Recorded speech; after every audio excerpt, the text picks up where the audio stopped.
What's going on, guys? I got a really cool video for today. We're going to see whether or not a free team can do better than a billion-dollar team in the NHL. So for this, I actually put together the best possible free team I could. Basically, every single player on the free team isn't making any money right now playing hockey. As you can see here, they have the Salmon Arm free team. Salmon Arm, some small town in British Columbia. I thought the name was funny. And I feel like with the town being so small, they definitely cannot afford to pay their players. So as you can see here, the logo is actually a hot dog. I was trying to find some logo that related to a free team, and I feel like you can buy dollar hot dogs, so the logo just kind of made sense there, like the cheapest food, I don't know. So right here's a look at the jerseys. Honestly, I don't think they're too bad. Right there's the home. Again, we're just using the hot dog colors. Nothing too crazy. The away there, I think it's a little bit worse than the home, but still not too bad. The alternate is pretty ugly, I'm not going to lie. Just too much yellow there, but we're never going to wear the alternate anyways. If you guys are curious on the details, really nothing too special, but right there you guys can see everything. And next I'm going to show you the billion-dollar team. So for this, I added up the total contract value of each player, and it totals right around $1 billion. For instance, we have Shea Weber on the team, and I think he signed like a $100 million contract. So team name there is Paris Billions. According to Google, Paris is the most expensive city to live in. Logo there is a spaceship slash rocket ship. I figure they're super expensive, so like the hot dog, this is one of the more expensive logos. I feel like Elon Musk could probably, one of the only guys who could afford this team. Jerseys here, I feel like actually are pretty solid. So the home one there, you can see all black, again, kind of like space with the blue and the red. The away, it's okay. I definitely like the home a lot better. The shoulders there really don't match, but the alternate I think is actually kind of sick. It's like the ice blue, the light blue with the black and red. Probably my favorite of the 6 jerseys, with the home for this one being my second favorite. The hot dog jerseys definitely aren't that great. And again, if you guys want to see the details, I thought this was pretty funny too. Best for business, even though, as you guys will see, I tried to make the worst billion-dollar team possible. We are wasting a lot of money with this roster. So before I show you guys the players on each team, I'm actually going to set up the franchise mode. And for this, I want to have both teams in the same division. That way they play a bunch of games so we can actually see who is the regular season series winner. As well, it works out kind of perfect. The Atlantic Division has both Detroit and Ottawa, who are the 2 lowest rated teams in the game. So we can sub them out, and it just makes more sense. Now Detroit, I'm actually going to sub up for the billion-dollar team, as that team already has a few Red Wings players, as you guys are about to see. So we'll sub in Paris there, and it should show you guys the top 3 players: Shea Weber, Ilya Kovalchuk, Zach Parise. Now for Kovalchuk, I actually counted his contract that he had with the Devils. It was like $100 million, maybe a bit more, since it never got bought out. It was just like terminated. So it was basically just a way to kind of help us hit the billion-dollar mark. Now Ottawa here will sub out for the free team, because Ottawa does have the lowest salary cap hit in the NHL, so that's kind of fitting, as well as, you know, being the lowest rated. So we'll sub in the Salmon Arm free team here with the hot dog logo. Our top players: Justin Williams, Patrick Marleau, and Thomas Vanek. And as you can see here, the free team's rating is 80 overall, and the billion-dollar team's rating is 84 overall. So I'm going to keep control of the free teams. I feel like they definitely need a bit more help than the billion-dollar team. So I'm going to start off here, guys, showing you the billion-dollar team's roster. As I mentioned before, I tried to make this team as bad as possible while still hitting that billion-dollar mark. So ton of terrible contracts on this team. First forward line here, we have Zach Parise. Obviously, him and Ryan Suter both signed some huge deals. Kevin Hayes, just, I think, was one of the biggest UFAs this summer, 7x7, I want to say. And Ilya Kovalchuk, like I said, I used his $100 million contract, or close to it, that he signed with the Devils. Okposo, Nielsen, and Ryan on the second line. What's kind of funny, actually, like half the forward group here was a free agent in 2016. Okposo, Eriksson, Backus, Ladd, and Lucic.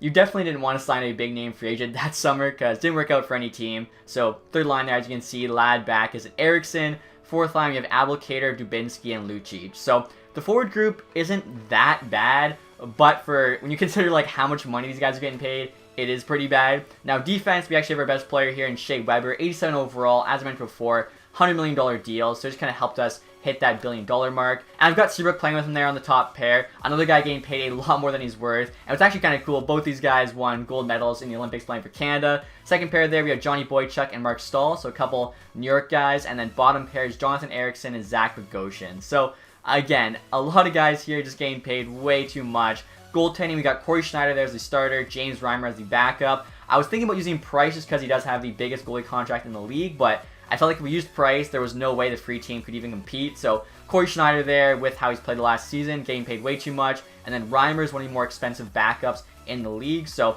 I feel like, you know, this team, considering the fact we had to hit the billion-dollar mark, it's pretty bad. Like, you can't make a worse billion-dollar team than that. Next, I'm going to show you guys the free team, which honestly I'm really excited about.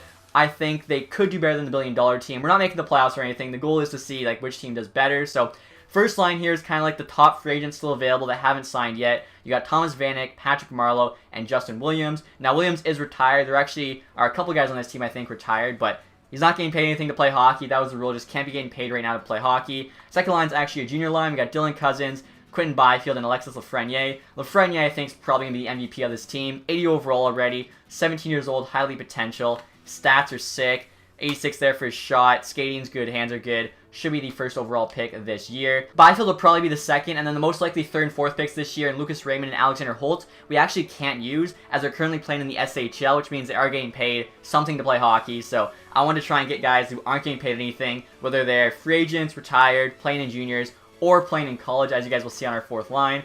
First, though, third line here, we got Jamie McGinn, Brian Boyle, and Jason Ponville, so really not a bad third line at all. And then fourth line here, we got Devontae Smith-Pelly, Alex Turcotte, and Cole Caulfield. Both these guys actually playing for Wisconsin right now. So I wanted to try and keep that duo together. Also because these are creative players, I'll quickly show you guys potential there, medium elite for both of them. And then the stats there, obviously they're lower rated, but they actually have pretty good offensive stats, so they might not play too bad. So I kept the lines like this just to kind of show you the themes or whatever, but in terms of the chemistry bonus, I think this is the best here. We get 2+1s. Lafreniere as well in the first line should help him grow a bit more. Defense here, it's alright. So Phaneuf and Girardi there is our top pair. Girardi, another guy that's retired. McQuaid and Byram actually on the second pair, and then Seinberg and McDonald on the third pair. Byram, 77 overall, medium elite, could potentially be our number one defenseman by the end of the season. The one bad thing about Byram, I'm not sure what's going on. His endurance there is 65. Honestly, I probably should have just changed that on my own and like boosted it to 75, but that's what it is in game, so we're just going to leave it. Hopefully it doesn't affect him too much. Goaltending for this team, Chad Johnson there as the starter, Scott Darling backup again. Just the two best free agent goalies. And special teams here, so I'll show you guys the power play. Pretty solid, honestly. A lot of the kids on that power play, hoping they can just get some points and grow with the elite potential. We really need to have some growth on this team to really stand any sort of chance. Penalty kill there. Unfortunately, get a -2. Really no way around it. I was lucky to get a 0, as the best lines actually gave me, I think, 2 -3s or something. Also, guys, before I show you the ratings, I want to show you the captaincies for this team. So, wearing the C there, we have Mr. Game 7 himself, Captain Clutch, Justin Williams, and then the two alternates are actually Lafreniere and Patrick Marleau. I feel like Lafreniere will probably be the best player on this team by the season end, so might as well give him a letter. Also, too, I simmed to the last game of the preseason. That's where we played the $1 billion team, and Williams currently has 10 points in 6 games, and we're actually 3-1-2, so not doing too bad at all. And this is cool, as we'll actually be able to see offense, defense, and goaltending for each team. So 81 offense for this team, $1 billion team, only 3 higher. Now their defense is a lot better, they're 87, we have 81. And then goaltending is actually the closest thing. We have 79, they have 82. And you can see Shea Weber there running the C for that team. So, okay, start with the sim here. I'm actually going to sim every single game against the $1 billion team, period by period. Hopefully those games are close, those games are fun. And we'll see if either of these teams make the playoffs. I highly doubt it, but I am curious to see which one finishes better in the regular season. Alright guys, so our first game against the $1 billion team is on October 23rd. They're 5-3-1, we're only 2-3-3, and I actually saw that in the division we're currently last place, so we'll see what happens here. Hopefully, like I said, it's a good game. We'll sim it period by period, see kind of which guys come alive. So, first period here, and Kovalchuk and Ladd score for them. Cole Caulfield, though, gets one for us, so that's pretty cool. Second period, they get another one from Abdelkader on their fourth line. Come on, boys, free team. And Caulfield another one, McGinn, and then Kovalchuk and Abdelkader actually both have a 2-goal game, so lose it 5-3. Pretty close, though. Actually kind of surprised how good the $1 billion team is playing. Like, imagine if you made the best $1 billion team you could opposed to the worst, because this one's doing quite well. They're actually in a wildcard spot. So November 19th, guys, as you can see, we're still last in the division there. Only a win back, though, of 2 teams, actually, to get out of that last place spot. And we have our second free versus $1 billion matchup, so we'll see what happens here. Maybe the free team can take one. Currently 7-10-3. Like, that's not too bad. $1 billion team just above 500. So first period here. Not a good look. Parise gets 2. Ryan and Nielsen each get 1. This $1 billion team has our number. Erickson, Ryan. Are you kidding me? We get 2 there at the end. Third period, McGinn and Marleau. But I don't know. Like, this free team, like, the rating's not that far off the $1 billion team. Unfortunately, there must just be, like, a bad matchup for us. So it's January 10th now, guys. We're about to get into the third matchup with the $1 billion team. As you can see, we're actually 1 win behind them, and we have 1 game in hand. So if we win this, we'll actually be tied with them for last place in the division. Kind of crazy, actually. $1 billion team was looking really good, win a wildcard spot. Now, almost as bad as us. So not exactly sure what happened, but not looking good for them. So here we go. This is the third game. I'm not sure if we play them 3 times or 5 times. I should really know that, but we'll see what happens here. I've yet to get a win on them. Hopefully this is the game. first period, we actually, there we go, 3-1 lead. Williams gets 2, Smith-Pelly gets 1, Nielsen for them.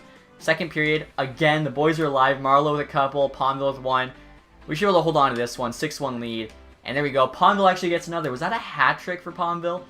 No, okay, so Ponville had 2, Marlowe had 2, and Williams had 2. So the veterans there all getting it done. Finally we get a win. And we're off the trade deadline here with a record of 21, 33, and 8, so not good at all. I'm sure we're last in the division, and yeah, we are. We're actually 5 points now behind the billion-dollar team. And with 50 points, we're 1 point ahead of the Kings.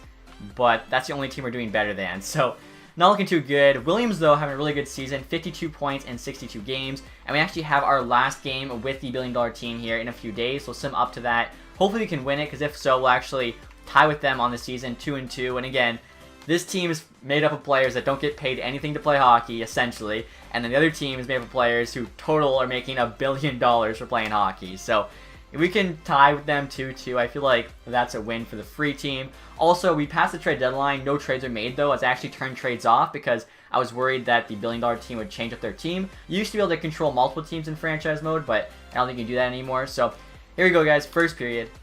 And Post opens up scoring for them. Answer back in the second with Marlowe. So this could be a close one. Third period to decide it. And we lose it. Advocator Kovalchuk. Are you kidding me? So that means I think Advocator had the game winner there.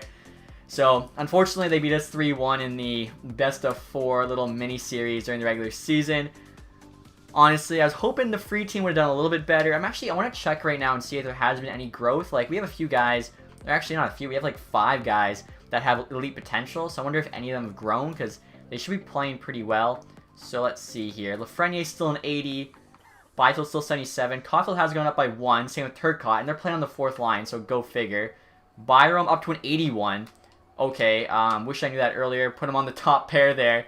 Endurance still crap at 65, but he's an 81 now, so that's nice. So it's the end of the regular season now, guys, and we did not have a good showing after the deadline. We got a total of 4 wins, which is absolutely brutal. Now, the billion-dollar team actually did pretty decent after the deadline. Unfortunately for them, they didn't make the playoffs, but they were actually pretty competitive. So our final record there, 26, 46, and 10. I think we're probably last in the league as well, which sucks just because we won 4 games after the deadline. Like, that's so terrible. Williams there, he cooled right down as well, 65 total points. And the billion-dollar team actually finished with 79 points. We were pretty close with them in that last place spot in the division. And although they're the best team who did make the playoffs, still pretty far back there, the Maple Leafs, 11 points shot. But still, they did better than both the Canadiens and the Sabres in our division. So take a look at the leading scores on our team as well as the billion-dollar team. And actually, guys, before I show you the point totals for all our players, I totally forgot to show you we actually had a few extra players on this team scratch. So first one there, Trevor Zegras. I was thinking about doing an all-college line, but I felt like 2 74s and a 75 would have been really rough. Also, 2 there, we have Jimmy Hayes and Nick Curtile, who I was wondering like what was going on with him, if he was playing or not, and I saw he's actually a real estate agent now. He was tweeting about that, so I just thought that was kind of funny, because I had to make sure like I checked all these guys, made sure they weren't, you know, playing in Russia or some other European league.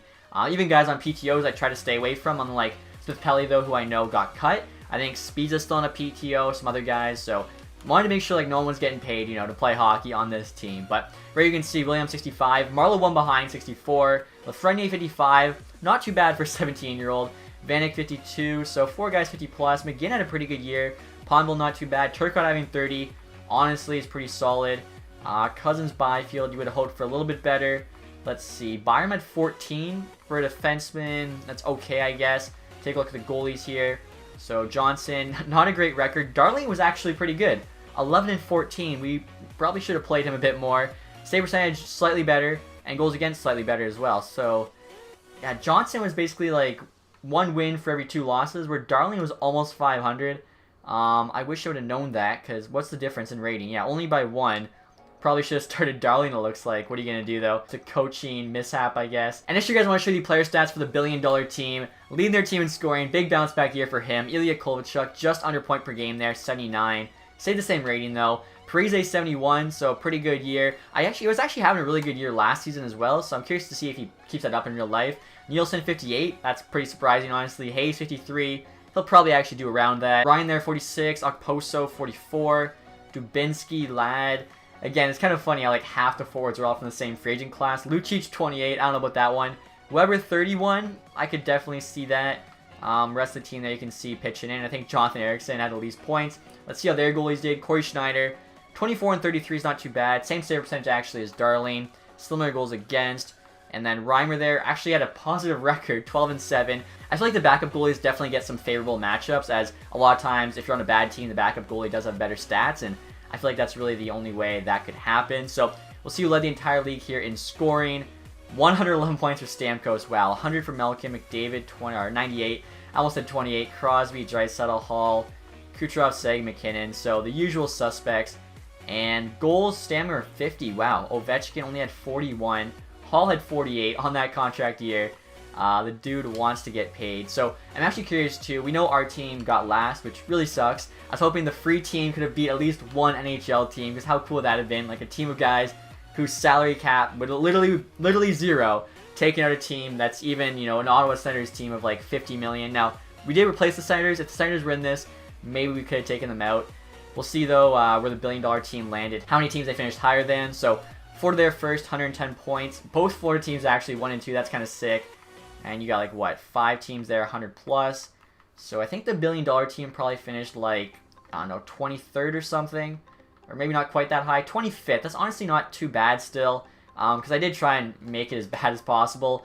They beat Columbus, Montreal, Buffalo, Arizona, LA, and then of course our team. And I mean, honestly, even if you look at it, we finished 3 points behind the LA Kings, who we can go and check, but they're probably not far off the salary cap, which again, $0 compared to 80 million. And then of course the billion-dollar team only had an extra 17 points on us. Like, that's not too bad at all. And check this out, guys. This is pretty cool. So we of course took over for the Ottawa Senators, who has the San Jose Sharks pick, and that pick went from being 12th best odds to 1st overall. As well, our pick, which had the best odds, we got the 2nd pick with. So that means we could draft both Lafreniere and Byfield, who we actually already have. So I guess we could get Raymond and Holtz then and have like the 4 best players from that 2020 draft. So that's pretty awesome, picking 1 and 2 there. So at least something good came out of this season for the free team. And I feel like Gary Bettman was probably looking at it like, okay, these guys, they're not spending any money. They need some help. They got to get some players they're actually going to pay money to. Looks like the billion-dollar team there got the 9th pick. Again, that was the Paris team. As you guys can see there, Pittsburgh Penguins, the Stanley Cup champions.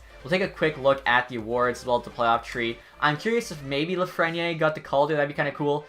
We need Calder as a 17-year-old. So playoff tree here, Penguins sweep the Rangers, sweep the Capitals, best of 7 with the Lightning. Actually played the Oilers in the Stanley Cup final. This is a Stanley Cup final I'd honestly love to see. I don't know if it's going to happen though, because Edmonton doesn't have any depth. Pittsburgh seems to be kind of like on their way out in terms of the prime, but Crosby, McDavid in a Stanley Cup final would be so awesome.